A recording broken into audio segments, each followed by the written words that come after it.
Welcome to Prize Fighters, Circus Freaks, and Gangsters.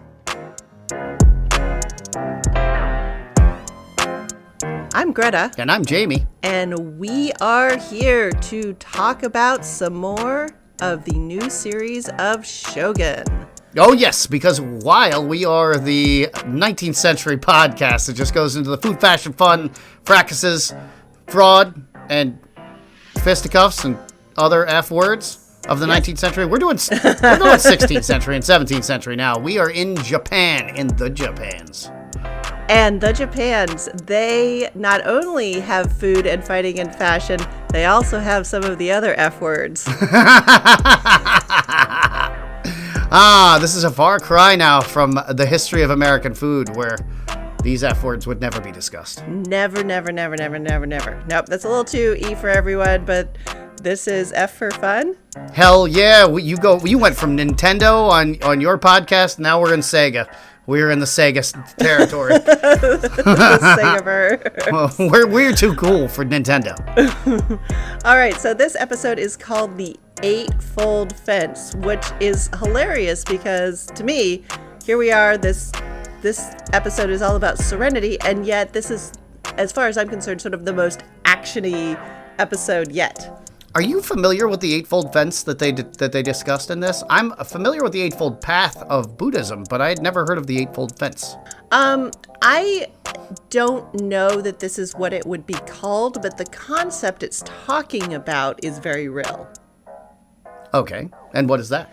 It's just sort of this idea that because there is so little privacy in a lot of these very densely populated Asian societies, and Japan here in particular, you create your own internal privacy because you don't have external privacy. Ah, all right. So just kind of going into a place in your own head kind of thing.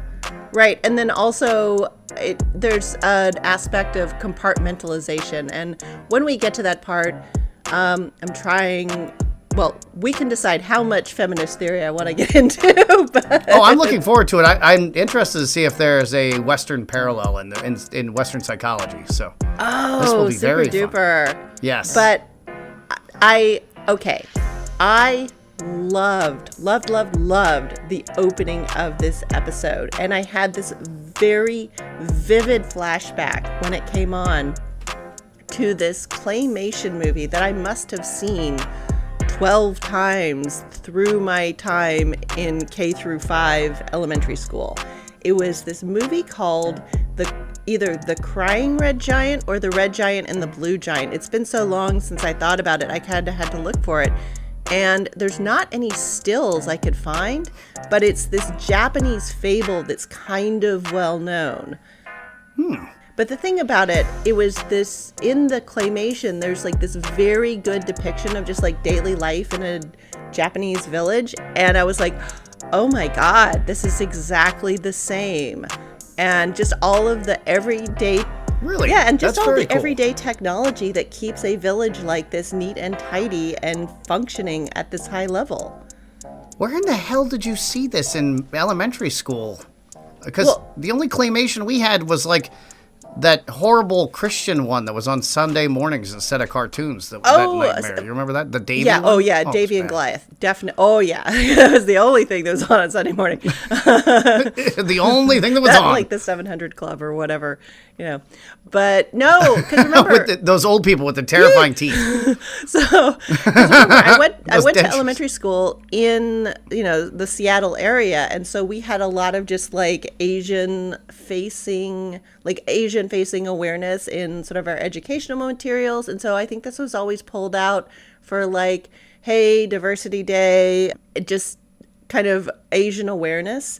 But clearly my school district had purchased this print because it was, but all the kids loved it because, I mean, claymation, that's like a fun story about good triumphing over evil and cool looking giants. I mean, yeah.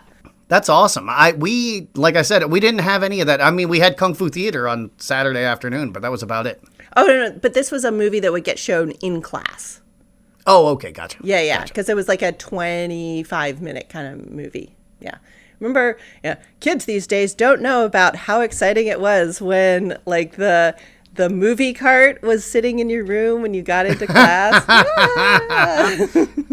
Yeah, for anybody who's young, they used to actually wheel a TV and a VCR into the classroom. And then you knew, like, well, it was usually on substitute days, but then you knew you were not going to be doing anything but watching a movie in that class. It was very exciting. Or even before that, the cart with the film projector on it. Oh, wow. Yeah, that noisy-ass thing. I mean, we had that thing it was really only for like health class. They were showing us those old health videos, not to mix benzos with alcohol or you'd die. I didn't get that film in elementary school.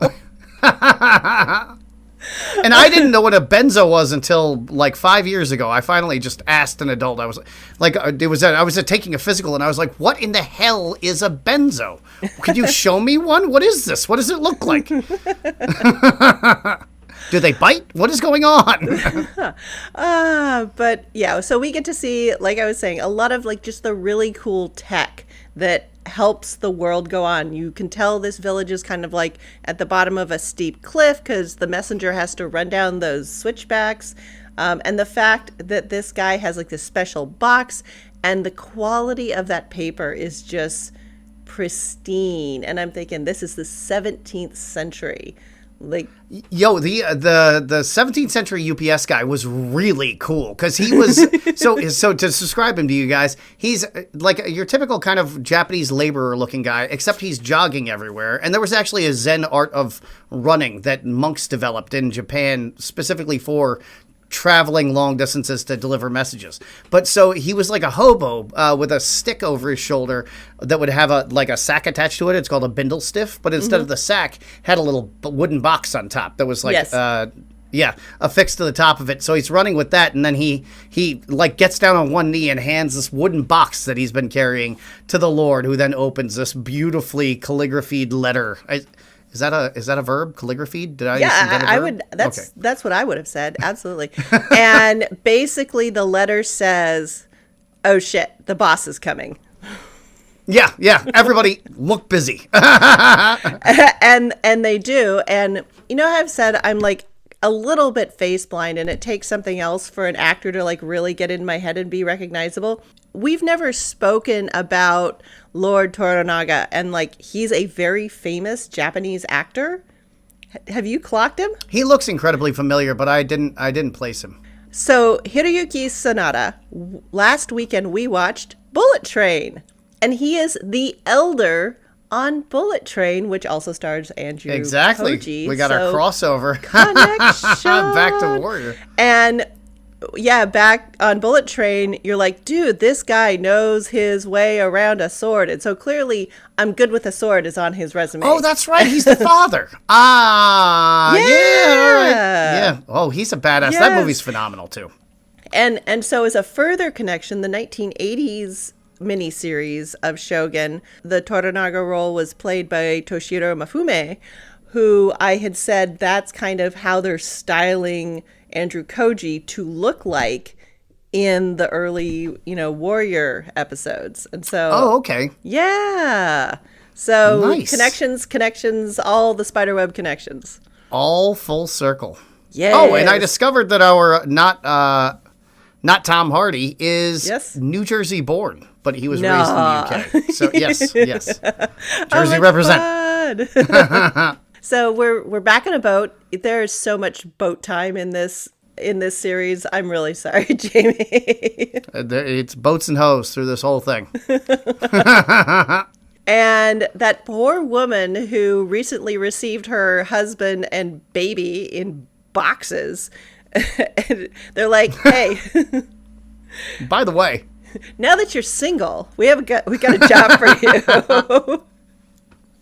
And like, yeah, Anjin-san, Blackthorn, is super important. So, he can't be like living by himself. That's just shameful. So you go consort him. And she's like, gross. And so I'm wondering, what the fuck is a consort? But apparently it is like a 1950s secretary. So you do a lot of sucking dick and bookkeeping at the same time. You are giving blowjobs and doing double entry bookkeeping at the same time. Writing with your right foot. Yeah. Yeah, because at this point, Japanese people only have one husband or one wife at any given time, but the husband can then have consort/concubines, sort of unofficial wives who also do stuff. Or if you're not married yet, yeah, you can sort of like pick up a consort to do all the bookkeeping, because for a samurai to actually like think about money and care about money, no. That is so beneath the samurai to even like be aware of money, to handle money. No. Ew. Indeed. Yes. So that's why you need your consort to, do all the bookkeeping and pay your bills and worry about your finances and hire and fire the servants. So it's a chatelaine as well. Just doesn't make any sense to me. I cannot understand how that works. I can't even articulate how stupid it is, because it doesn't make any sense. How are you keeping a person beneath you and then entrusting your entire livelihood to them? Again, it's sort of like how I've talked about with, a society that doesn't give women any power. They just want a slot in society where they're safe. Like, yeah, I may not be able to own anything, but if I can exert enough control over part of a system, then I will become indispensable. Yeah, I guess she makes that point where Mariko? Yeah. Yes, Mariko makes that point at some point that she just needs a safe place, like you said. Yeah, and now she's provided for. It's it's that double whammy. It's a super patriarchal society, and so women can't sort of like create spaces for themselves for the most part.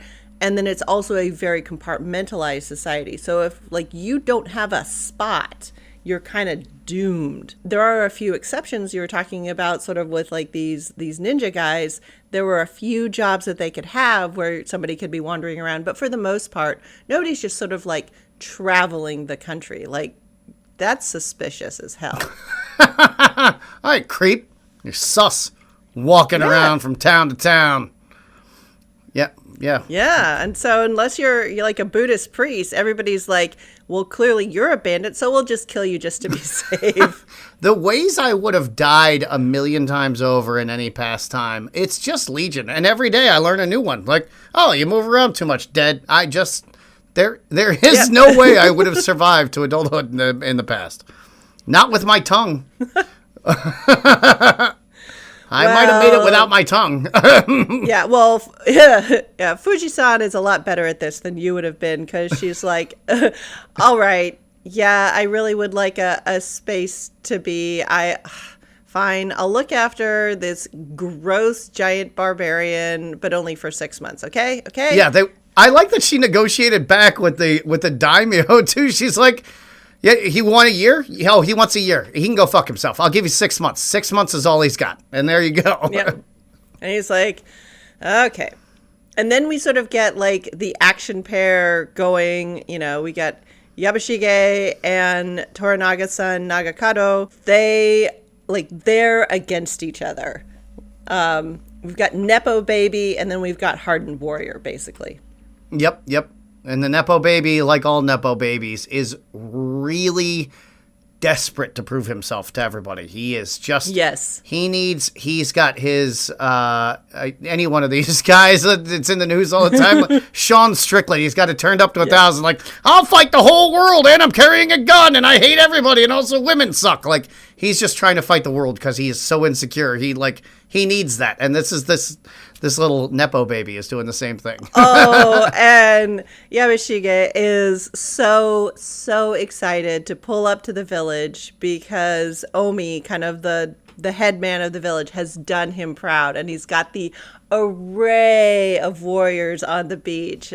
And Yamashige is just like, just check it. Check it, man. Look what I did. And when they're cheering in unison, that sounds dope. Yes. Like, that's vicious. Yes. And, so when they were cheering in unison and Toranaga breaks out the signal fan, I was like, yes, there's that is, mm-hmm. Because he's, he pulls out his fan and it's black and it's got like a big bronze circle on it. So, like, that would be something you could signal with. And it would catch the light. Yep. Oh, I was so excited. But the attention to detail is just phenomenal. And also, I mean, obviously these armies were computer generated, but it looked so real. And the sound of them all kind of doing that, like almost like from the 300, the Spartan, like that cheer was or sort so of like the Lord of the heavy. Rings, the Uruk-hai, Yeah, it was that same, like, and clearly the Uruk-hai, and, they're borrowing from this, like, this is just a really real tradition that's really real everywhere. Talk about your universal things that happen. You get a bunch of dudes together fighting for one side and they have a chant. That's been going on, ever since there were 10 guys together? Pretty much. Yeah. Pretty much. And it is very affecting. But, I just love how, Toranaga's son and Yamashige are both, they're just like fighting with each other. And then Toranaga's like, oh, and by the way, Anjin-san here, he's my Hatamoto. He gets a house. He gets a girl. And oh my God, they're both so burnt. Like, we have been busting our ass for you for so long. Because this is the village that caught the guy, and they they are so burnt. And I just, and all of a sudden, and Omi, like the actual headman of the village, he's like looking between the two of them, and he's like, okay, my best bet is never to be with them together and just agree with whichever one I'm with. Yep. Just back away, nodding and bowing. Yep. I'm about to get smooshed. What can I do about that? Oh, so yeah, this one is so front-loaded, like, lots going to happen, and it does. You know what's so funny? You and I are excited to talk about two entirely different things. But when we get to the thing that I've been excited to talk about with you since I watched this episode, I will let you know. Okay. It will surprise you. All right. We're almost there. You've got this whole ceremony, you've got all these high emotions, and then just like at the height of the chanting, like, yay, Yamashita, yay, Lord Toranaga. Toranaga's doing the beautiful things with his fans, and then he just dips out. He's like, yeah, it was cool. That was cool. And meanwhile, they're like, break out the good sake. Toranaga's here. And then he gets on his boat, and they're like, fuck, we should have brought the shitty sake. Fuck this guy. Yes. Oh, my God. Omi's mom is so, like, she's burnt as well. She's like, God, nah. Yeah, he faked everybody out because nobody knew he was going to jump back on his boat, and then he just dipped. Yep. And it was so smooth. I mean, because Toranaga, he's a pro at this. He knows how to do it. And so now we're give in the this village. white barbarian a really nice house and 250 koku, and set him up. And these two ladies are with him. And also, I'm leaving now. And he just Thanks dipped, for the and they're cheers. like, yeah. what? This white guy's in charge on top of everything else? Come on. So you've got Nagakado, Toranaga's son, who's talking with Omi, and he's like, okay, so we've got a double cross, but now we could do like a double cross inside the double cross, and wouldn't that be cool? And Omi's like, sure, yeah, Meanwhile, the girl playing the little guitar thingy behind him is just listening, and I'm like, that lady looks like a ninja. She looks like a ninja who's doing a lot of listening. She's going to stab somebody in the eye. I'm waiting for her to stab somebody. I don't know if she's a ninja, but she's been the courtezan who's been stirring up the shit. entire time. She's been stirring up shit. Oh, yeah. And remember at the beginning of the third episode, Mariko said that that sometimes they are like, do this, like live their entire life in a position trying to kill one person. So we might have another one of these courtesan ninja ladies, I feel like. I just feel like there's so much training that goes into being a courtesan that how would you fit in your ninja training or vice versa? Have you not seen La Femme Nikita? I mean, there's a number of movies where they do this, where they give you finishing school and murder school at the same time. You have to take a specifically ornery teenager, possibly like yourself, and then turn them into a murderous woman, but give them finishing school with the threat of death at the end if they don't pass. So okay, well, so basically you've just described the Black Widow movie plot. Yeah, Black Widow, La Femme Nikita, the list goes on. yeah. But Yeah, we get to see Anjin-san, Blackthorn's nifty house, and he is still not good at these delicate houses and stuff. Well, I mean, it would be quite different from the hovel that he is used to living in, or the creaking, dead rat-filled bilge disgusting. You know, like, he's just, this is quite an alien universe for him. Yeah, it's true. And you can bonk into the walls of those and you bounce off the walls. Here you go through the walls. But yeah, he is just like, wait a minute, I'm in prison. What? This is a nicer prison, but it's still a prison. What's going on here? And yeah, Mariko's just like smacking herself on the forehead like, dude, don't you get complicated game? Patience. Don't you do patience? Do you know patience? And she's basically said to him, we're all in a fucking prison. You're the only one who's pretending like you're not. Yeah. So shut the fuck up and deal. Yeah. And so, yeah, this is where she brings up the eightfold fence. And this is really the other thing about this book that made an impression on me as a kid. This idea of people compartmentalize, that you can remove yourself from a situation, or you can look at it analytically and sort of remove yourself emotionally from a situation.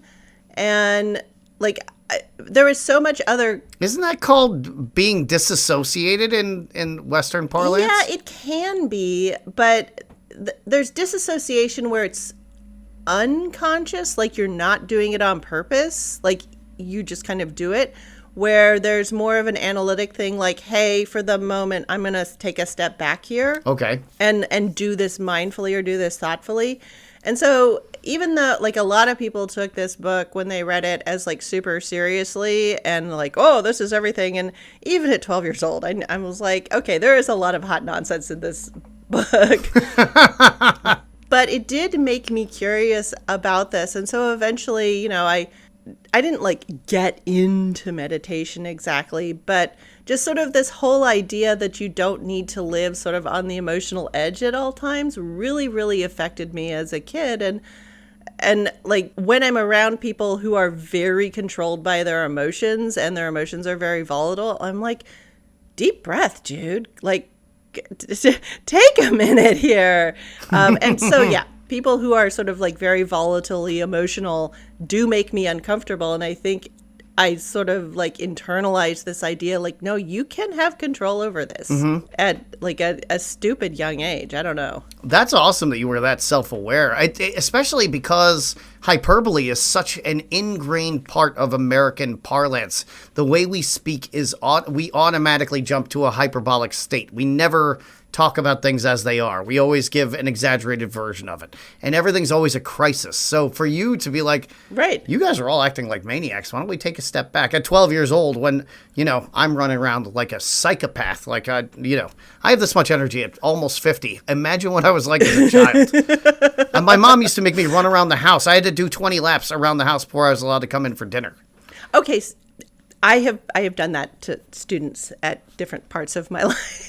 There you go. Because yeah, it's actually like a constructive thing to do, because that energy's got to go somewhere. So yeah, just go around.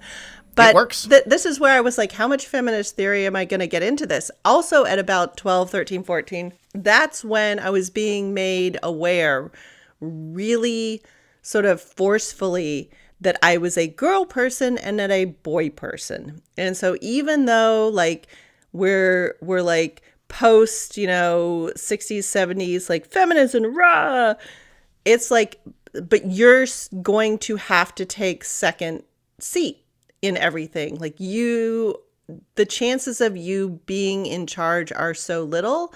And when you criticize the guy, literally the guy above you for being a dumbass, it goes poorly for you. Yeah. And there's also, like, you're a tall person, so basketball would have been in your realm of things to do. But had you had aspirations to be in the WNBA, you would be doing so with the knowledge that no matter if you were the greatest player in that league, you would still get paid less than probably the worst paid person in the NBA. Oh, I would probably be losing money. Exactly. Yeah. So it doesn't matter how good you are, you're still not getting paid for your level of excellence. And so it was sort of like I can either bash myself into walls being distressed and upset about this all the time, or I can find a way to deal with this. And If only we had been friends when I was a kid, I could have followed your path rather than bashing into all the walls. Fuck you, wall!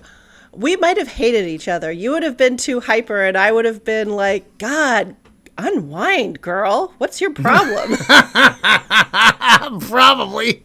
Little man, go away. Go away. You're bothering me. I would have been like a terrier just rapping, like barking around your feet. Oh my God. But I just sort of think about when they talk about, say, code switching or whatever, when there are people who kind of get to exist as their regular human person in whatever cultural context at home amongst their friends. And then you sort of have to go out in the world and sort of construct this facade to deal with sort of the mainstream expectations of you. This is what I always sort of think the Western version of the Eightfold Fence is. Okay. Yeah.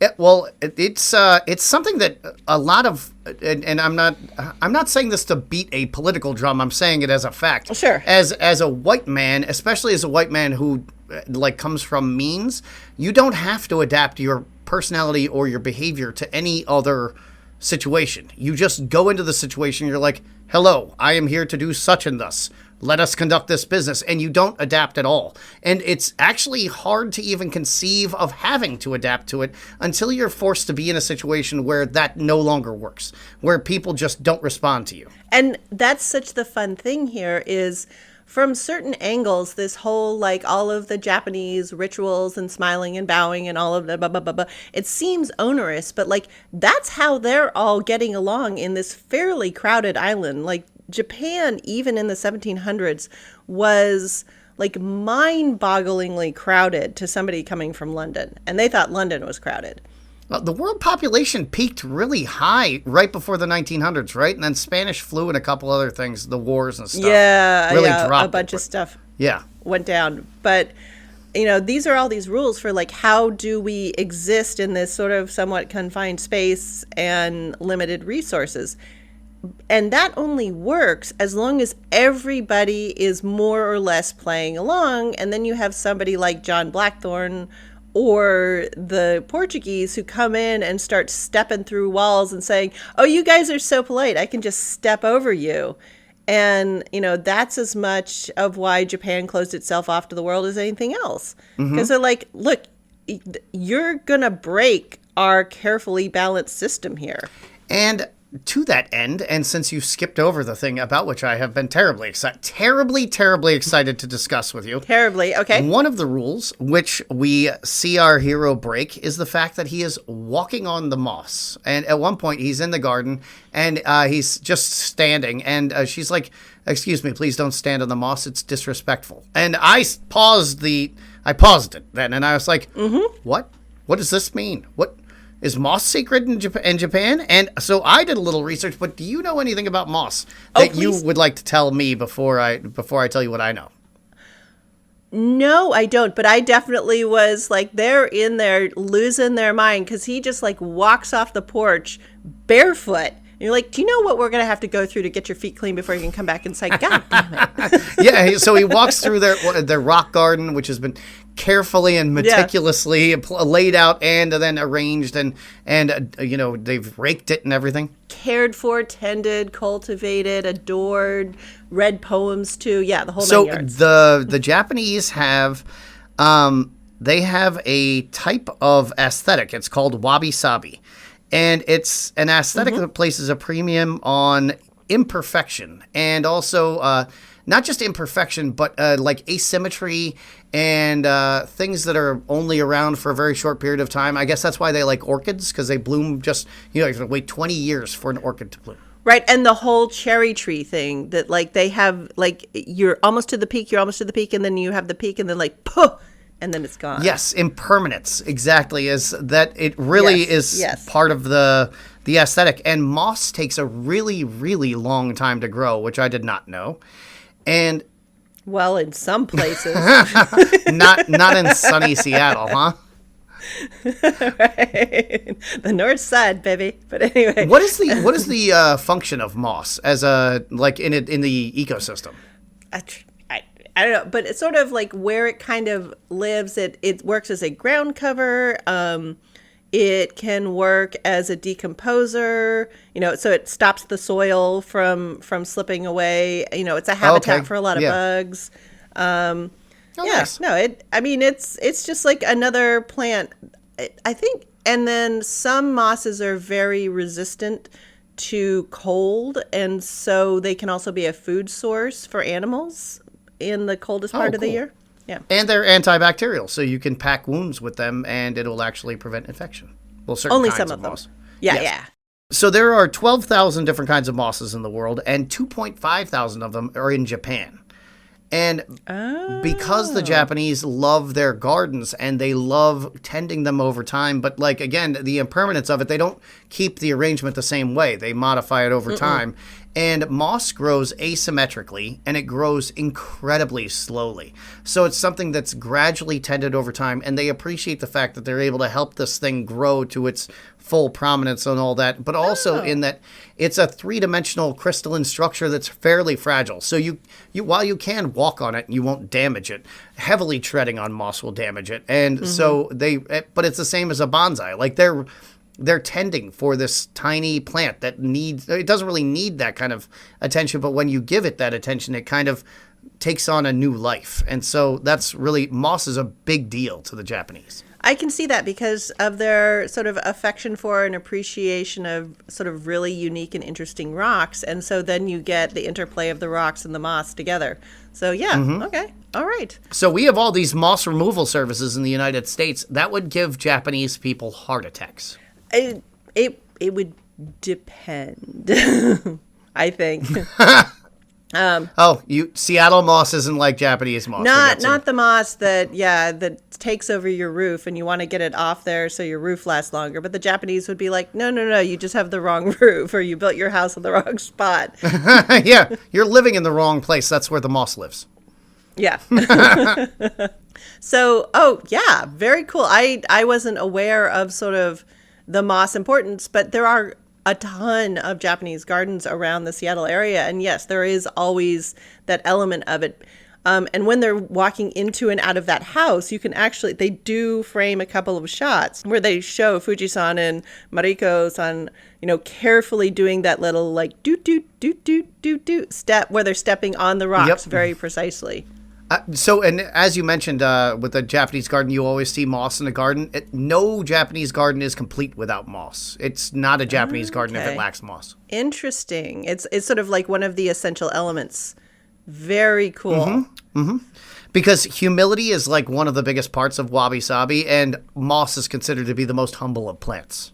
That is the one place where sort of European conceptions of like what a more exalted and more humble plant would be, they'd be like, yeah, moss is really humble. But whereas the Japanese see that as interesting and worthwhile, the Europeans would be like, and therefore it's crap. Yeah, exactly. There's like two very different conceptions and awareness of humbleness between the Europeans and the Japanese, especially at this period of time. Yeah. And I think the way we arrange flowers is probably very indicative of that, because the Japanese are very spare with their flowers, and the stem is as much the arrangement as the flower is, where in the United States we just use as many fucking flowers as we can pack into a glass vase. Right, and it's all about the bloom. That's it. Yeah.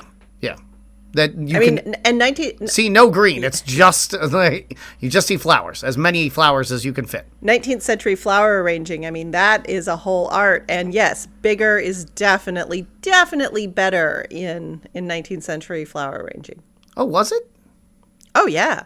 Yeah, if you look at sort of like the flower arrangements in these grand houses, I mean, that's when you start to get like these big, like trailing bouquets and everything. Oh, yeah. Excess is definitely a thing in 19th century. American flower arrangements if you were rich enough, my man. Because I knew that all the flowers had different meanings. So then I was like, totally. how the hell are you using it? Because I tried to make a bouquet of meaningful flowers once, and number one, the cost is insane. And number two, you have to go to so many goddamn florists. Don't even bother. Don't even buy a book about it. Don't research it. Flowers have no meanings anymore. Now, I have a picture of my great-grandmother's floral bouquet, and it's all these lily of the valley out of their yard, and it is this huge, basically, like, pile of lily of the valley. Oh, that's fun. That's a pretty flower. And one of my cousins decided she thought it would be cool to recreate that for her wedding bouquet. And they're basically like, oh, yeah, that one bouquet would cost exactly the same amount as the rest of the wedding, basically. So, oh, yeah. But, I mean, that's why flower gardening was this huge part of, like, what rich ladies did, is so they could cultivate all these flowers and then show them off in these very showy flower arrangements that change throughout the year. Ah, intriguing. Yes. So excess versus like spare perfection. Two different approaches. Yes, very different. Yeah. But very, very much the Mariko talking about like, hey, yeah, this eightfold fence and this delicacy and this politeness and et cetera, et cetera, et cetera. She doesn't mention, because I guess it would be rude, it's like, you've got to hold up your end of it or the whole thing comes apart. And he's just like kicking over teacups and crashing through walls and walking on moss, and going out in bare feet and just making everybody's life harder. Ugh. Oh, and he's also awake in the middle of the night, which means his consort has to be awake, which means the lady has to be awake, and now they're all attending to this man having an adult temper tantrum in the middle of the night. Right, but it is, I did think that was very useful, sort of that individualistic spirit. Like, I just want to go on a walk and kind of be on my own, and the Japanese people are like, why would you want to be by yourself? Like, what are you thinking? Yeah, because he's like, this woman keeps dogging my every step. Can you get this bitch off me? And she's like, she's supposed to go everywhere you go. And she can't be asleep while you're awake. So what do you want her to do? Yeah, and just this very different conception of like, you know, what is good. And, you know, sitting by yourself alone is something that he craves. And these women are like, why would you want that? This disconnect, I thought, was pretty well done. It would make me very uncomfortable to have a servant. Just so intensely uncomfortable. Right. I would probably be like, I just pray for death every day. Like, hopefully tomorrow I won't wake up because I won't have to deal with this fucking servant situation anymore. But for me, it's very interesting how these sort of like habits of mine about other people are clearly so ingrained from such an early age. But you want to do some action now? Because let's do some action. It is action time. Before we get to the food. I really just want to talk food, but let's get to action. Okay, let's get to action. We'll do action and then food. Because, I mean, we get the full-on, like, medieval camp set up. We've got banners. We've got all the status markers. I'll be sitting up here in my chair. You're down there on your knees. I mean, that was so much fun. That was just, like, late medieval, on the nose. Anywhere in the world, that's how that's going to go down, one version of that or another. It totally looked like the video game Total War. For anybody who ever played Total War, there was I think the first one of them was a Japanese one. And so, it really felt like that with the banners and everything. It was so cool. Yeah, and Yabashige he's still burnt. And so what little power he has in this situation where he's grilling Anjin-san Blackthorn about, like, what do you know about war? You're so great. What do you know about war? And Blackthorn starts talking about the Siege of Malta, which is a great sort of like lesser known moment in sort of like World War happenings. Do you know a lot about this? It was the Knights Hospitaller or Hospitaller or however you pronounce that. I know that. They're French. Yeah, and they were being attacked by the Ottoman Empire, and it was like 600 knights, and they fought off an absurd amount of Turks, but that's about as far as it goes. I know they disbanded shortly thereafter. Oh, yeah. Oh, the Pope hated these guys so much because he saw them as kind of a competition because they were really rich and they had a bunch of land and power and connections. But there is a great book that's a And they were giving out free health care, those motherfuckers. No, Jesus doesn't want anybody having free health care. No. They weren't giving out free health care. What do you think? Isn't that what the whole point of them was to, like, the whole point of the church was to give out? Much earlier. Okay. They had given up on the free health care. They were just like, no, it's pay to play now. You want that nose job, you better hand over some money. But there is a great book that's a fictionalization of this called The Religion by Tim Willocks, and I'll stick information about this in the show notes, but it's such a good book about the Siege of Malta, but it also is just a great book because it really brings the realities of like what it takes to be a high-end soldier in this day and age. And it also kind of transfers to thinking about the Bushido of the Japanese soldiers as well. Because you'll notice like samurai don't go in for like the long sword fights. Like no such thing. No. It's real fast, and it's very much like the gunfights in the United States with the who draws first kind of thing. It was very similar, and so that was they didn't really do that, like stand away 20 yards apart from each other and wait for each other to draw, but like that was actually taken from Kurosawa movies because of the samurai, and they did have kind of a similar ethos of this one-on-one bullshit, but it wasn't nearly as pronounced as it was in Japan. Right, and in movies we always see like the knights who do single combat, sort of like European knights, and for movies and whatever they do like these long ass fights, which never happened.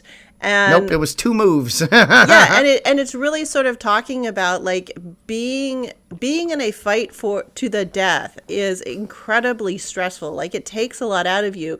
And yes, you're wearing all this armor and you've got this big heavy sword, and these are strong bad men. But these fights are never drawn out, and there's some interesting thoughts about that as well, and how that all goes down. So anyway, so he talks about the Siege of Malta. This is a great book on it. But anyway. Malta is such a fascinating place, by the way. We were actually all weekend looking at places to buy in Malta because we're trying to figure out where we need to move in order to have health care. Oh, okay. So, to be able to visit a doctor when we're old. Nice. We were looking at Malta. Yeah. And it is a fascinating place. A little place. Dry. It is a little dry, but it is a really cool combination of like North African, Phoenician, Italian, like all these different places mixed together. So it's fun. Yeah, definitely. Anyway, they're basically like, whoa. Siege of Malta. So you you didn't fight there? Where the fuck are you telling us about this battle you weren't even in? And he's like, because I'm a fucking pilot, not an infantryman. But then he realizes, shit, I got cannons. We can fuck shit up. Yeah, and the Japanese guys are like, yeah, we've already seen cannons. Yawn. And he's like, no. Kablamo. We get the training montage. We get the setup, and then a great payoff. Imagine how easy it was for him to finally get to fire cannons on land. He's used to bobbing up and down in the ocean. Now he doesn't have to, like his sextant, he can get the horizon exactly. He can just figure out what the angle is and go. It's easy as in the world. Yeah, so that's why he's bullseyeing those wooden panels and looking like hot shit. He's been doing this on the moving platform the whole time. And then also he's got all of these Japanese soldiers who are like, well, if I don't behave, I'm going to get my head lopped off. And he doesn't have to like argue with these like street toughs that have been scraped up off out of the London gutter. So yeah, he's loving it. No, they take orders or they take direction well. He's nice to them, and everybody works out well. Boom. Yeah, we finally get a training montage and just a lot of nice kablamos. Is it really a training montage if we don't have a Frank Stallone song, though? I know. I was playing it in my head, so it's okay. Okay. Yeah, quick note, fashion, don't forget it. Japanese ladies get to wear pants to ride horses, because that's just practical. Ooh. Hell yeah. Yeah. That was something women were still getting arrested for in the United States in 1911. Yeah, and they're like, no. This is just your horse riding outfit. None of this side saddle nonsense. Yeah. What a tremendous way to break a woman's back, too. Like, yeah, just sit on the horse sideways. You'll probably fall off, and if you don't, maybe you'll break your back. But if you do survive, well, that's a shame. Yeah. Well, of course, the punchline there is the woman who sort of is credited for making side saddle popular actually had some like congenital deformities, so she could not sit astride a horse. Oh, well, that makes sense. Yeah, and I mean, and so everybody's like, yeah, women shouldn't be spreading their legs unless I say so. So no more riding horses in any sensible manner, rich ladies. Meanwhile, it's probably far more comfortable for a woman to, based on the way your hips are angled, it's probably more comfortable for a woman to ride a horse than a man. Well, and anyway, yeah, they just created like another handicap that, stupid. But we along with the Eightfold Fence, we get a little sort of insight into the perceived fatalism of the Japanese that Blackthorn's always getting, because we get to see an earthquake, and then we hear about tsunamis, and we hear about typhoons, and just life, you never know when you're just gonna get squished out. That was kind of wild. I didn't expect to hear that. It was like she was talking about Australia. She was like, the air kills you, everything kills you here. And wait till she goes to Australia. Like, oh, don't touch anything. Like, don't touch the ground, don't touch the air, don't touch the bugs, don't touch. Mammals will kill you with their feet. Poisonous mammals. Whoever thought of a thing? Who thought of it? Yeah. And an animal that poops in cubes, which I still don't understand. Yeah, but I mean, those little guys, they're cute. The wombats are cute. Wombats are adorable. We need red pandas in this show, speaking of cute animals. I mean, the Tanuki is like a magical animal in Japan, so hopefully we'll see one. Are there red pandas in Japan? I thought they were only in China. Well, isn't the Tanuki, or is it a raccoon? I thought Tanunakis were red pandas, so I assumed they were in Japan. I honestly don't know. Okay, well, we'll have to look that one up and figure that one out. Because isn't the thing in Mario that looks like a raccoon isn't a raccoon, it's a red panda. Flies with its tail. Okay. Oh, okay. Because I know, like, foxes are a big part of the pantheon of Japanese animals. Now I'm looking to find out where red pandas come. Nope, it just China looks like. Okay, I'm not insane. Like, I 1,000 times believe that people would have brought red pandas to Japan as a gift on and off, because everybody's been bringing cute looking animals as gifts. So yeah, and who doesn't want a red panda in their life? They do pull-ups. They're adorable. They look like they give the best hugs ever. Okay, but Tanuki is not a red panda. It's something different. Oh, really? Oh. Yeah. There are so many magical animals in Japanese mythology. I read one book about them 10 years ago and thought I remembered that correctly, but apparently I didn't. So there we go. Yeah, no, there's actually something called, a raccoon dog. Oh, that's what it is.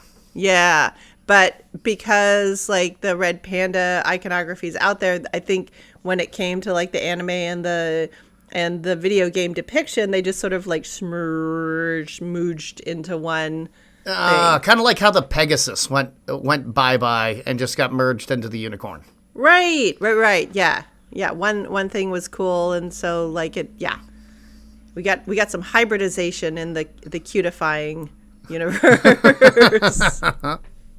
Once Mariko sort of lets Anjin-san Blackthorn know that he's got to get a little more fatalistic and, like, just, Jesus, man, chill out if you are going to survive this, we get a crisis.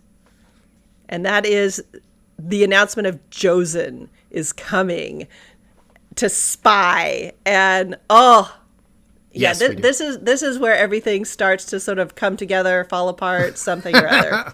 It's funny as shit to watch all these people who are kind of like sideline characters who all have their own agendas just needling the people in power into doing the shit that they want them to do. There's the courtesan doing it. There's this other like Nepo baby's like best friend or whatever is doing it. He's, oh yeah, you know, your dad would probably take charge of this shit if he was here, but too bad we're stuck with you. Yeah. You can't do shit. You can't do shit at all. But I guess we ought to ask your dad, huh? Because you're a bitch and you can't do shit without your daddy's permission. So, yeah. Oh, you want to do it by yourself? Huh? Well, that's a surprise. Well, I guess we'll just go ahead and fight these people then. Yeah. Like, dude. And Omi, who's actually the head of this village, is just looking between them going, well, I'm going to die one way or another. Don't know how it's going to be, but I'm probably going to die. They're going to kill me. They're just going to roll right over me and squish me. Leave me a little stain on the ground. Trying to do my best to not die in a civil war. And what's going to happen? Gonna die in a civil war. Gonna die in a civil war. Yeah. So, yeah, Yamashige and Nagakota are both, they each have their own agenda. They, Yamashige is definitely Ishido's man back at the castle. He's like, how can I play this so one way or another I get this big old chunk of land? And Nagakota's like, I gotta be here for my dad. I gotta keep the dynasty going. So I don't even think that's what he's trying to do. He's just trying to look tough. But the whole point is they're trying to keep these Josen people, the Shogun, from seeing the power of their cannons. Because if they see them, they're going to confiscate them, and then they're going to be without cannons. So they're like, all right, so we can either fight these guys or we can sit on our hands. And the one guy's like, we should fucking fight them because your dad would fucking fight them, and also they're going to take the cannons otherwise. And he's like, well, shit, that's actually a pretty good point. So yeah. Well, yeah, but Yamashige is like, ooh, I could turn these over to Ishido. Like, I show him the cannons, and then I get like bonus points for like bringing the guns over to that side. So they are going in two different directions. Yeah. And oh yeah. But before we get to the really cool part, it's time for some food. I'm hungry. Let's eat. What are we gonna eat? This is the really cool part because I thought that there was no fate worse than oysters. That the fate of the Europeans eating oysters all at morning, noon, and night all the time, that was as gross as culinary life could get. Okay. Until I learned about natto. Natto. So have you had natto? Nope. I don't like cheese. I don't really like fermented things, and while I do eat sprouted soybeans and when you're eating bulgogi and all the little Korean dishes come, I love those, but bean sprouts. Well, that's the only time I'm eating bean sprouts. That's not. I was gonna say, but that's not fermented at all. That's about as fresh as you can get. And it's delicious. But I've. It's delicious. So this is fermented soybeans. Have you ever had this dish? Mm-hmm. I have, because come on, I got to try everything. But what makes natto, or one of many things that makes natto so challenging, is that, yes, you have a bean that's fermented, and it definitely gets that, like, stinky cheese funkiness. But the proteins, the way that they ferment, create this, like, stringy, stretchy texture. And so not only are the beans like a little like weird and smooshy, they're also slimy and sticky as well. So it's like the grossest cheese you've ever had, basically. Yes. Yeah. And so I was like, well, why the fuck would anybody eat this? Because they eat it for breakfast in Japan, and everybody's laughing at him as he's like, well, I'm going to eat this stuff. And they're like, no, you really genuinely, like, don't. We're just doing it because we have to, because we're Japanese. Like, spare yourself. And he's like, no, I got it. And so this is a great food to eat, especially for breakfast.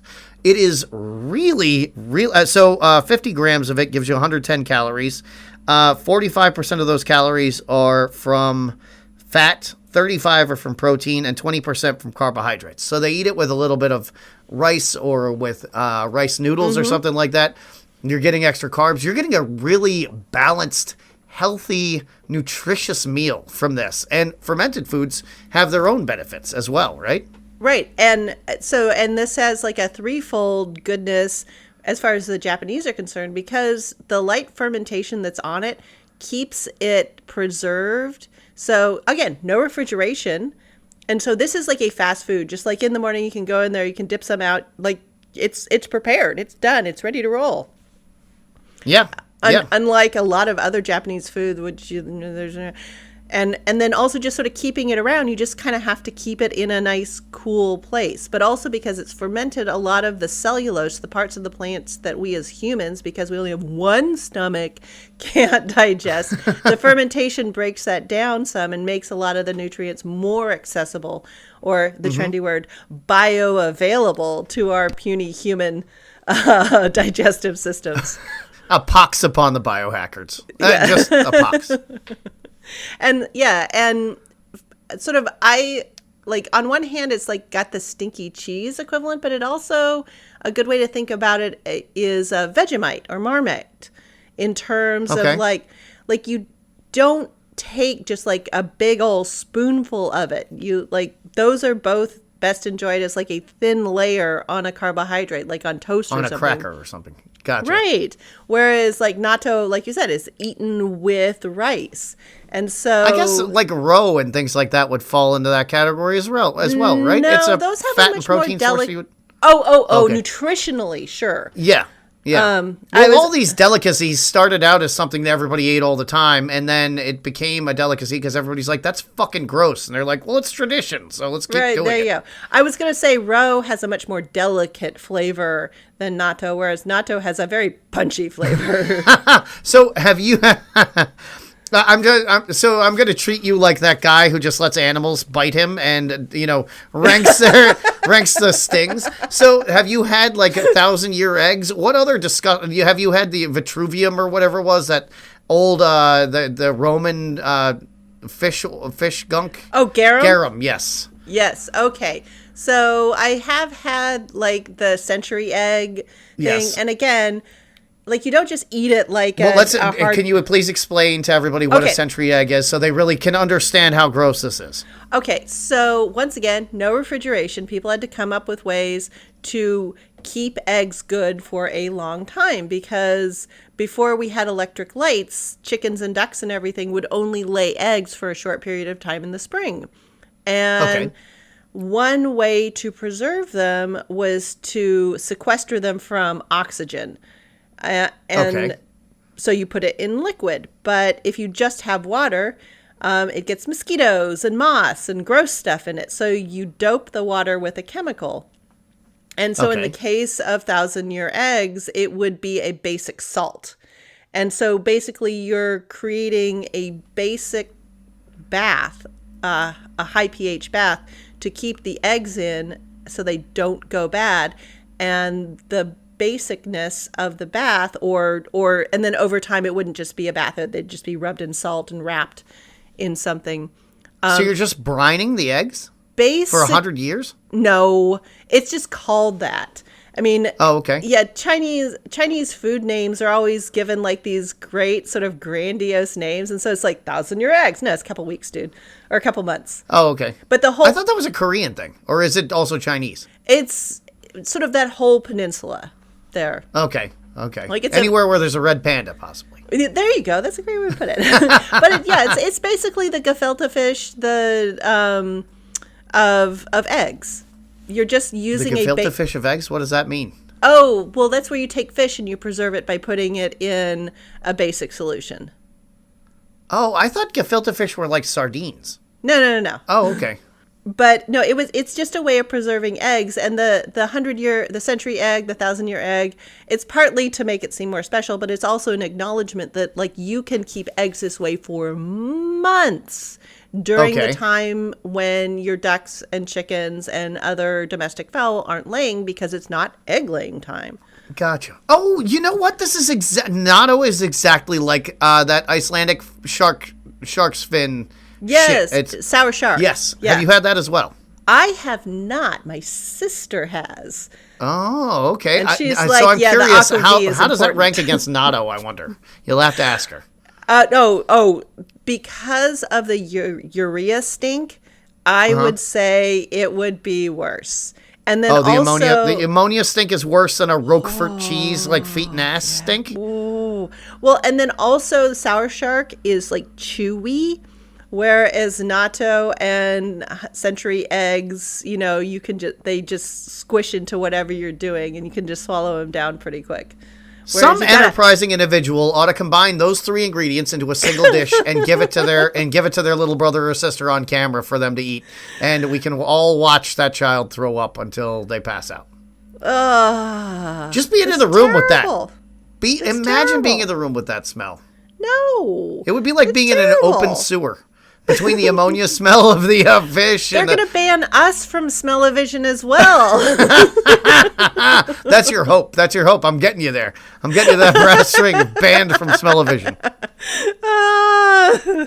So anyway, but century eggs, again, it's something that is a flavoring for other things. Okay, but they're just eating a bowl of it. And so he plows right there. Well, he's working hard at it, and he's like, it's an interesting flavor, and I am going to continue to eat all of this just like you are. And they're all laughing at him, but they're impressed, it looks like. He's been starving to death on a ship for weeks or months here. So, and sailors are eating rancid cheese all the damn time in the 17th century. So for him, he's like, yeah, taste to home. Mm-hmm. Yeah, a bit like rancid cheese is what he says. And that's not a bad thing, I guess. Okay. Well, I get, because at that point, your choice on board a ship is rancid cheese or no cheese, or rancid cheese or no food. So, you might develop an affection for food. And this is how Jamie developed his fuck boats policy. And this all makes sense now. But because he ate the nasty, stinky beans, he gets his own samurai swords out of it, more or less. And he gets laid. Yes. Yes, he presents a gun to his assistant. And she's like, What the fuck do I want with this gun? And she has to get talked into taking it. And then comes back with swords for him, which he thinks is a huge honor, except she's like, you're a disgrace walking around with no swords. Please stop disgracing me, sir. Yeah, no. This is so I can just stop being embarrassed. But yes, we get to the other F because, yes, John Blackthorne gets laid, proves the Japanese doctor right from a couple episodes ago. He did get laid and wow, was he in a better mood. Oh, yeah. He was bright-eyed and bushy-tailed the next day. And so the question is, do you think it was actually Mariko, or do you think it was actually a courtesan that they got? Yeah, because the woman is in shadow, and so you can't see who it is. And I assumed I think it's Mariko. Don't you? Oh yeah. That's always how I read it. And the woman who is playing Fuji-san, her eye acting when Mariko's like looking over it, it's like, the courtesan we got, right? And Fujiko's just like, yeah. Like, this woman, the eye acting that she does, I just enjoy the hell out of. Yeah. Especially because the stare down that comes right after this, where she has to stare down the samurai guy, is amazing too. Yes. So we get the whole thing where Anjin-san Blackthorne gets his swords, and so he's heading out. They're about to go have their presentation, and he wants to bring his guns because she's finally given him his guns. So he's got his guns on because he's not a samurai, and he wants to be I'm a Western man, and I do gun stuff, so I'm not bringing these goddamn swords. And they have this whole showdown, and they hate each other already. So now he's pointing his guns at this guy. This guy's screaming at him, give me your fucking guns! And Mariko goes, just give them to your girl, give them to your assistant. She's going to take them. It'll be fine. Yes. And I super loved how she is not touching the weapon. She pulls her sleeves out so she's not touching them. Because that's the whole thing with the blades of the swords is you're not supposed to touch them with your fingers either. And I'm also wondering if it's a man-woman thing, because there are definitely sort of rules that this is man stuff, and so don't touch the man stuff, ladies, and this is the lady stuff. Don't touch the lady stuff, mans. Yeah, so, I noticed that with her sleeves, but I didn't really know what the point of it was. I thought it was just she didn't have a silk pillow for him to put his guns on, so she gave him the sleeves. Yeah. kind of thing. But it was a really cool detail that they pulled out and did, and I'm glad that they went to that trouble. Yeah, well, and then she didn't have any problem switching her grip right to pointing that pistol right in the samurai's face, and he's like, "So give me the guns, bitch," and she's like, "No, that's not going to happen." She's like, "I'm his consort, you dipshit." Yeah, and who do you think has the other one of these guns? Yeah. So then we get to head out to the field where Jozen is supposed to be going to see the big demonstration. The big gun demonstration, yes. Yes, and Omi is like, I don't know what's going to go down here, man, but somehow it's all going to be my fault, and I'm going to get in so much trouble. And Yamashige is like, yeah, we're going to show off the guns, and then they're going to get given to Ishido, and I'm going to get like a big giant award, and it's going to be so awesome. I'm super looking forward to it.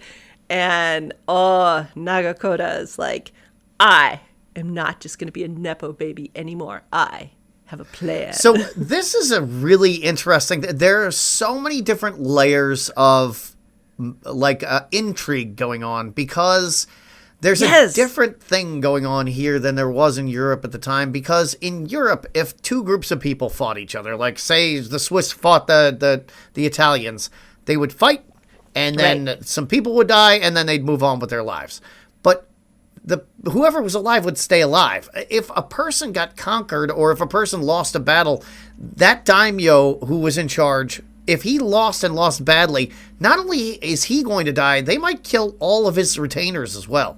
Like when you die and when your piece gets taken off the board, all the pieces you controlled disappear as well. They don't go into a new feudal lord's possession. No, and yeah, the retainers would die, and I know, listening to a lot of Chinese history, like the more important you were, the more of your family that would also get offed. So there wouldn't be sort of like cousins or uncles or whatever, climbing out of the woodwork to reclaim this back. So yeah, they went through and they really sort of weed whacked your family line in several directions. Yeah. So you always had to worry about the people underneath you plotting against you, because they didn't want to fucking die because you were screwing up, or because you made a choice. They don't want to die. They want to survive. So you got people plotting against you from the top and the bottom. It's terrible. Right. And so, yeah, that's where Yamashige is like, okay, if Toranaga goes down, I'm going down with him, unless I can be the instrument of his destruction and like turn over all these goodies to the guy who's gonna, The intrigue is real and complex. Yeah, and so when these guys show up to the parade ground to see this demonstration of the cannons, nobody has any fucking idea what's going on except for Nepo Baby, who's in charge with his goofy haircut. Yes. He looks like he is shit scared and has no idea what's happening. So it's a bluff on a bluff on a bluff, and everybody is surprised when the guns go off. Right, because, Nepo Baby, I'm just going to call him that. I love that, because it even scans with his name, Nagakoda. So Nepo Baby, he comes out, and Jozen is like, rah, rah, rah, rah, and Nepo Baby, rah, rah, rah, rah, back, and, pulls his sword 3/4 of the way out, so, it's serious, and this is bad, and just everybody is posturing the hell out of each other. Yeah, so he pulls all his guys off the guns that you see right in front of Jozen. They're supposed to be firing on the targets that are across from him. And everybody's like, what the fuck are you doing, man? And then he looks at the guy that from the Jozen, and he's like, yeah, I'm Inigo Montoya, and you killed my father, prepare to die. Like, he's just going through that whole thing. And then he waves his sword in the air, and cannons go off from across the valley. And everybody explodes. Oh, my God. This was some Gangs of New York gore right here, wasn't it? Yes. The Jozen crew just, splatters into a million pieces. And, the world order has just gotten flipped on its head, because this whole thing of shooting at your enemy from afar, samurai to samurai, that is bad news. That is, you have broken the world when you did that. Yeah, because it was very much about single combat. Even when they'd fight in large-scale battles, it was still single combat between samurai. It wasn't really the group combat you were seeing in a lot of Western cultures where, they form a wedge or whatever. It was a very different style of fighting. Right. I mean, we're still sort of back at, like the Celtic warrior level where, you pick the guy you're going to fight and you go fight them. And then, the Romans, messed that whole thing up by just coming on as phalanxes and being like, single combat? That's for losers. Literally. Yeah. You lost. Yeah, you can go ahead and stand there with a sword. We will be a tank right now. Yes, Thank you. Yes, yeah. and these guys were very much sort of that single combat thing. Sure, you use arrows on peasants because who cares? But yes, samurai to samurai was single combat. And so the fact that they ambushed them with those cannons and then went in and did coup de grace, which at least they did that, because their Japanese doctors may have been better than our Western doctors, but Josen was really messed up. Yeah, he was missing it. He had an arm off. He had a leg off. Yeah. And he wasn't even mad. He was just like, you guys are all dishonorable. Yes. They don't talk like this. You're all dishonorable. And Mariko's like, well, it's war now. Yep. That did it. So it's civil war then. Okay. Yes. Okie dokie. I should have packed a lunch. And Omi's like, yep. They're just going to come in and burn this whole village to the ground. And this is not good for me. And it's really, now we've added another layer of complexity to this entire thing, because with the English, now they're not just playing Japanese politics, everybody versus everybody, with the Portuguese on the outside doing the Catholic Portuguese thing. Now it's Protestants versus Catholics, and the Japanese versus Japanese, the Japanese Christians versus the non-Christians. It is everybody on everybody on everybody. This is it really is like medieval Italy, medieval Japan. Yeah, and there's the no, I have to protect the heir to the Taiko's thing, and so do I become Taiko / Shogun to keep things stable and then hand it over? It's like, no, that's what I'm going to do. I don't trust you. Yeah, the intrigue is thick, and it's going to be a mess, but I feel like we don't have to pad this story out with a bunch of bullshit side quests, because we only have 6 more episodes. Oh, there are 6 more episodes? That's awesome. I feel a sense of personal loss when I can't watch another episode after we're done with one of them. It's hard to wait for these things. They're so good. Yes, and I really appreciate how centered in Japan the story is, and Blackthorn is more of an observer. He's just a tool, so we can be looking in on this. But I mean, 2/3 of this stuff is in subtitles. Is it really that much? Maybe at least half. Oh, okay. I don't know. Subtitles don't really. I mean, we grew up watching kung fu movies, so subtitles cannot bother you if you grow up in that environment. Oh yeah, no. I was just saying, I really, really, really enjoy hearing the Japanese, and it's clearly well-spoken Japanese. This isn't a bunch of people phonetically reading Japanese like it would have been in sort of the 1970s version of this. Yeah, it is wild how different all of the Asian languages are, not just in terms of their vocabulary, but the intonations and the delivery is the Japanese delivery is so incredibly aggressive, especially male delivery. It is wild. And then you've got the baby voice coming out of the women on the other side. It is a wild ass thing that they have going on. Yeah, and I mean, so clearly, and this is the levels and the organization and the formalization of all of these sort of holding together this house of cards social structure that allows people to exist in such close proximity to each other. And when you have a resource limited situation like they do, how do you get people to not just be greedy and take it all for themselves? And the answer is because for a really long time, you would just die. Yeah, sure, you might get all the firewood this winter, but then nobody has any firewood forever. And so figuring out a way to formalize all of the sharing and taking turns yeah, you definitely get some weird side accessories by like, this is the way you have to sound depending on what your social standing is. That's a really interesting point. It's that, or you end up like the Easter Island people, where they're like, they independently developed their own script, and we didn't even realize it until just now, because we were like, they didn't even have any goddamn wood. How could they have been writing? So right. No, I love the Easter Island thing, because I always just think about the guy who cut down sort of the last big tree on Easter Island. You know, that dude was thinking about, I wonder what's for dinner. Yeah, seriously. He wasn't like, this is the last tree. It's like the Lorax story. That seriously is like the Easter Island story. Totally.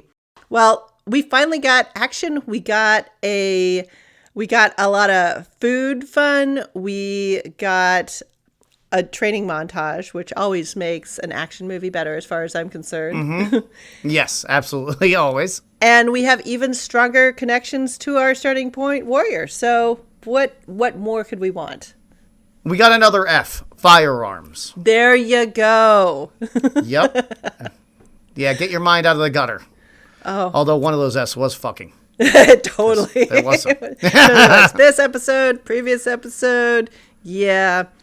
Those Christians, they pretend like it's so bad and they've got to outlaw it, but all they do is make people's lives miserable. So they've got to... Boy, he fought it pretty hard, though. He tried to stay the noble virgin for as long as he could. You wake a guy up in the middle of the night while he's always like low-level horny forever, and like he's got no chance, right? Yeah. There's no saying no.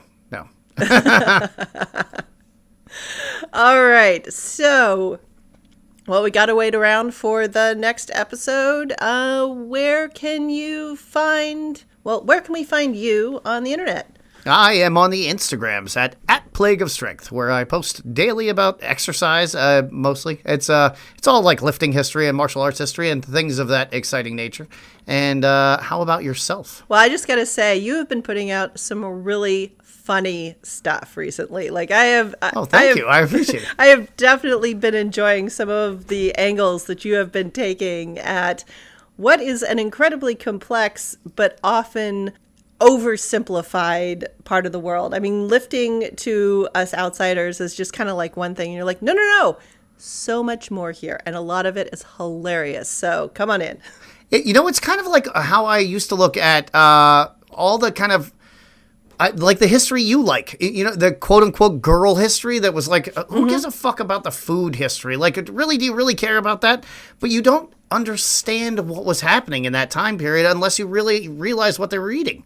Like when you're facing natto every morning, like that changes your perspective of how life goes.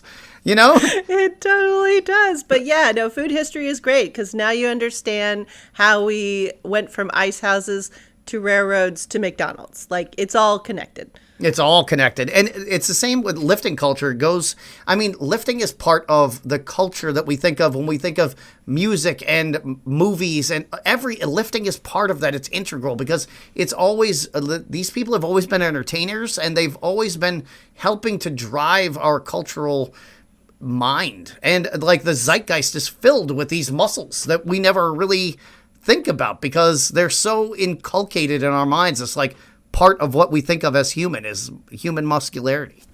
So yeah, and so basically lifting history will get us to Zumba. I know you'll show us the way. Oh, absolutely, because I've never even gotten to Jane Fonda yet, and it'll be fun to break the bodybuilding world's mind with Jane Fonda. But this today, what I posted was a video. It was a conversation I had with Carved Out of Stone from YouTube, and I was talking about how Arnold and Fabio represent two different versions of the same exact person because they're basically the same height and weight. Yeah. Arnold represents the male view of that 6'2", 220 pound, very hypermuscular, big pecs, big arms guy. Arnold is that guy. Lots of different definitions, zillions of muscles I don't even care about the name of, but he's got them all on display. Exactly. And then Fabio is exactly the same dimensions, but represents the female gaze. Not quite as many veins, not quite as lean, and he doesn't even lift anymore. He spends all his time riding motocross, and he's on more romance novel covers than anyone. And I mean, you have probably had a thought or two about Fabio in your day, I would imagine. I mean, he always looked like the guy who I never wanted to meet in a bar. No, why? I mean, you just look at him and you're like, I bet he's a total stuck-up jerk. But you would talk to him before you talk to Arnold, probably. It would depend at the point of my life.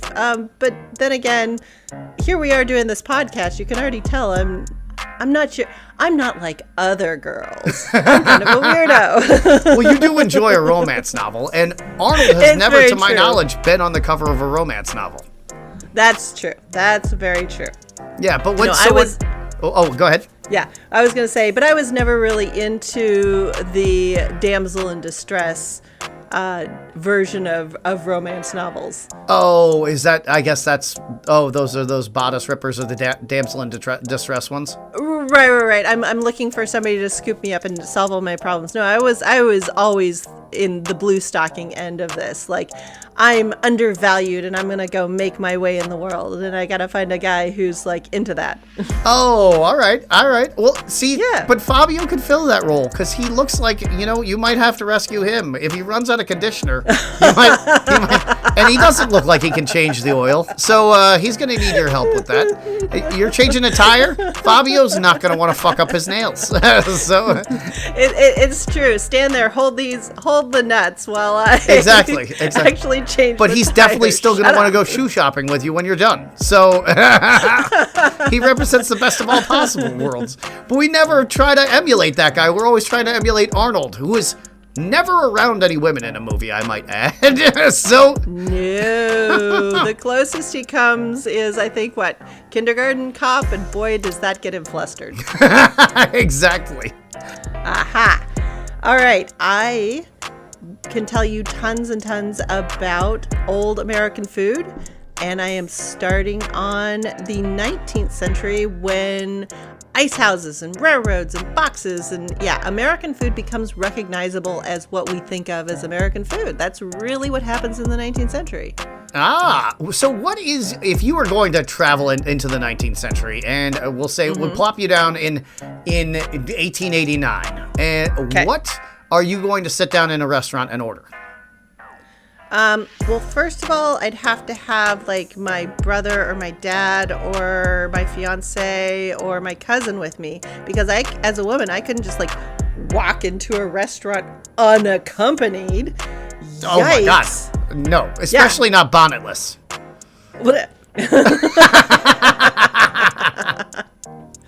But I would probably get a slice off of some larger piece of meat, like a leg of lamb or a piece of roast beef. I mean, that was very typical for restaurant food. And then there would be like soups and pickled vegetables and bread and fruit juice, maybe some tea or coffee for dessert. Depending on the restaurant, there would be either sugar preserved fruit or possibly a dish of ice cream. Ooh. Yeah. So would it have been vanilla? 1889, yes, probably. Okay. Or it could have been like strawberry cherry, some sort of fruit flavor. Gotcha. There wasn't a chocolate ice cream at that point, was there? I don't know. See, again, this is like in the future, and so like I haven't looked that far ahead. So where are you in the 1800s right now? What are we eating in the 1800s right now? Just weevils and well, weevils? I'm at the pre-Civil War half of the 19th century, the 1800s. So sort of before 1860 is where I'm looking at right now. And the chocolate thing, like up until now, chocolate had basically only been a drink. Mm-hmm. And there were occasionally like a chocolate cream pie where they would take like hot chocolate, liquid chocolate, and mix it into a cream to make, say, like a pie. But solid eating chocolate, like as something you would eat, that doesn't happen for a while. So are we talking about sipping chocolate, or are we talking about... Yeah. Okay, so sipping chocolate is different than hot chocolate, which is what people might be thinking about when they're thinking about drinking chocolate. Right, and we're sort of on that verge of, like, the reason hot chocolate is much less chocolatey than sipping chocolate is hot chocolate was something sort of released to the masses, but it's all tied up in the temperance movement as well. So lemonade, coffee, tea, fruit juices, and sipping chocolate. These are all like alternatives to alcohol, to cider, beer, and distilled spirits. Interesting. You had the opportunity. You could drink sarsaparilla or sipping chocolate or whiskey. Right. And so like the ice cream social instead of a drinking party, or like the development of the ice cream sodas and ice cream sundaes and everything. This was sort of like a don't drink, eat ice cream kind of. Ooh, fascinating. Now you're going to have me going down a rabbit hole to find out what they were serving at roller skating rinks in the 19th century, because there had to have been a snack bar in these things, and so that's what I'm going to do this week. Yeah. Roller skating rinks were really popular by the 1880s. Yeah, that's where people dated. Yeah. Cotillions were out for the urban set, and it was all roller skating parties. Even though I don't think they still didn't have brakes on roller skates. Like, it wasn't that. I think that might have been an early 20th century invention. Oh yeah. Yeah, you just crashed into shit to stop back then. Well, no, they would do the foot drag and everything. Oh, okay. Yeah. Oh, they had to come up with some way to look cool in front of these ladies. I mean, right? We couldn't be out there looking like assholes. We had to do something. Learn how to skate backwards was the first thing, I guess. There you go. All right. Well, we will be back next week with another episode and probably more fights. Yes, and definitely more food. Woohoo! And fancy fashions. And firearms. Oh, totally. But no fraud. Kablama. Yeah, these are. Yeah, I imagine all fraud was punished by death in Japan. I imagine fraudsters didn't exist. Well, you don't. If it's beneath you to think about money, then yeah, you're not gonna. It's all just backstabbing and betrayal. No fraud. And when the penalty is being fucking boiled alive slowly in oil. Glork. Ooh, I'm minding my P's and Q's. Yeah. Thank you very much. Yeah. Yes, sir. No, sir. Thank you, ma'am. There you go. All right. Well, so back next week. Sounds good. Bye-bye. Bye.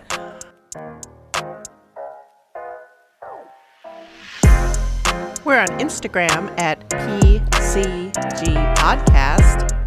And you can always reach out to us by email at pcgpodcasters@gmail.com.